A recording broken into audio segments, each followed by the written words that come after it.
Hello friends. आज हम price और वॉल्यूम के बारे में डिस्कस करेंगे।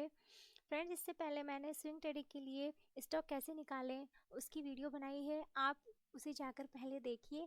देन ये उसके बाद का प्रोसेस है कि वो जो स्टॉक निकालेंगे उनमें से जो हमें स्टॉक लगता है कि हमें इसमें ट्रेड करना है, तो उसके ऊपर हम इस इंडिकेटर को यूज़ करके उसकी क्या मोमेंटम है उसको फाइंड आउट करेंगे। ओके फ्रेंड्स, तो चलिए सबसे पहले हम इस बात को समझते हैं कि मान लीजिए कोई प्रोडक्ट है, ठीक है, कोई भी, उसकी मार्केट में बहुत ज़्यादा डिमांड है।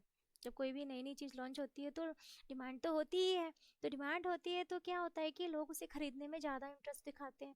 तो बाइंग और सेलिंग क्या बहुत ही तेज होती है। अब चाहे उसका प्राइस भी अब जाता ही जाता है, क्योंकि जब वो लॉन्च होती है उसका प्राइस क्या होता है, अगर डिमांड बढ़ रही है तो वो प्राइस भी अपना बढ़ा देते हैं। ठीक है, तो लोग उस बढ़े हुए प्राइस पर भी उस प्रोडक्ट को बाय करने में इंटरेस्ट होते हैं। ठीक है, वैसे ही अगर कोई भी प्रोडक्ट है, अगर किसी की डिमांड ही नहीं है, लोगों का इंटरेस्ट ही नहीं है उसे बाय करने में, तो उसकी सेलिंग भी नहीं होती है। तो जो ये इंटरेस्टेड है, जो मतलब जो लोगों का जो ये इंटरेस्टेड जो है किसी भी प्रोडक्ट को बाय और सेल में, ये क्या इंडिकेट करता है, ये एक तरह से वॉल्यूम को इंडिकेट करता है। तो इसे हम ऐसे देखेंगे। आइए देखिए, सबसे पहले तो क्या है कि प्राइस क्या हो गया, किसी भी स्टॉक का जो भी अमाउंट चल रहा है तो वो प्राइस हो गया। और वॉल्यूम मैंने अभी हमने डिस्कस किया कि बायर्स और सेलर्स कितने एक्टिव हैं उस स्टॉक में, तो वो हमें क्या इंडिकेट करता है, वॉल्यूम। और उसी के हिसाब से उस स्टॉक में उस मूवमेंट होती है। ठीक है, वॉल्यूम इंडिकेट ये देखिए कुछ इस तरह से शो होगा जब हम अपने चार्ट पर वॉल्यूम इंडिकेटर डालते हैं, जैसे कि सर्च करते हैं इंडिकेटर पे, तो नीचे इस तरह की बार शो होती है। तो ये हमें क्या करती है, ये डेली चार्ट की बार से, तो इसमें ये पता चलेगा कि किसी भी स्टॉक में एक दिन में कितनी बाइंग आई है और कितनी सेलिंग आई है, लोगों का क्या इंटरेस्ट रहा है उस स्टॉक में। ठीक है, ये देखिए फ्रेंड्स, ये एक स्टॉक पर ऐसे लगा के हम ऐसे देखेंगे तो हमें इस तरह से वॉल्यूम ऑब्जर्व होती है।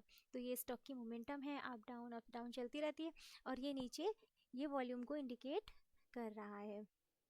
अब आइए इसके हम 4 सिनेरियो को समझेंगे, बहुत ही इजी है, और मैं आपको बताऊंगी भी हमें ये कैसे याद भी रहेगा।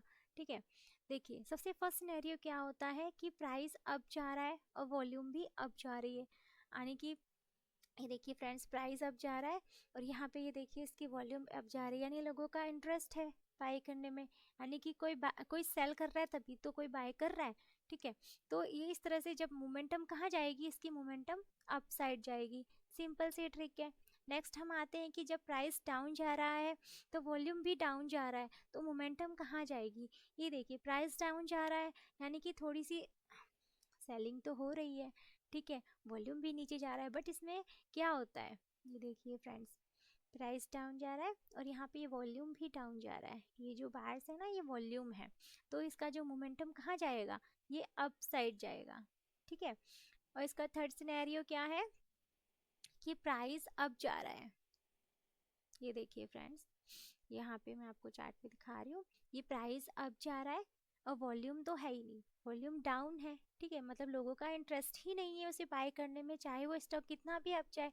लेकिन बाद में क्या हो रहा है कि सडनली उसमें डाउन साइड की मोमेंटम आती है। ओके फ्रेंड्स, फिर अब नेक्स्ट इसका जो लास्ट सिनेरियो है वो हम ऐसे देखेंगे कि प्राइस कहाँ जा रहा है, डाउन जा रहा है और वॉल्यूम अप जा रहा है, यानी कि प्राइस तो उसका कम हो रहा है बट वॉल्यूम एकदम से अप जा रहा है। तो ऐसा भी होना एक तरह से गलती ही है। हमने जो स्टॉक सेलेक्ट किया है तो उसमें हमें देखना तो पड़ेगा ना कि ऐसा क्यों हो रहा है, क्या रीज़न है। ये देखिए यहाँ पे ये प्राइस तो डाउन जा रहा है बट इसका वॉल्यूम अप जा रहा है। ठीक है, तो इसमें क्या होगा, मोमेंटम जो होगी वो डाउन साइड आती है।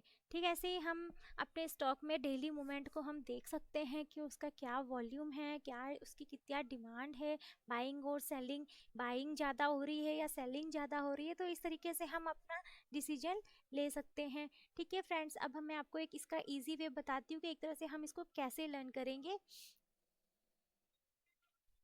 तो ये सिनेरियो जो है हमारे सामने प्राइस और वॉल्यूम का आता है।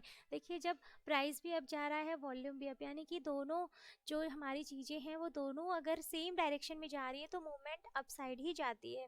ठीक है, और नेक्स्ट हम देखें अगर दोनों की जो डायरेक्शन है वो डाउन साइड है, यानी कि अप साइड भी सेम थी दोनों की और डाउन साइड दोनों की सेम है, तो भी मोमेंटम क्या होगा, अप साइड जाएगा। ठीक वैसे ही अगर इन दोनों की मोमेंटम अपोजिट हो जाती है, यानी कि प्राइस अप वॉल्यूम डाउन या फिर प्राइस डाउन वॉल्यूम अप, तो मोमेंटम कहाँ जाएगी, डाउन साइड जाएगी।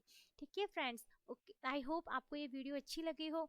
अगर आपको ये वीडियो अच्छी लगी हो तो please like share and subscribe, और मैं ऐसी ही आपके लिए और भी वीडियोस लेकर आऊँगी, जिससे कि हमें किसी स्टॉक में डिसीजन लेना क्या होगा कि हमें बहुत ईजी हो जाएगा।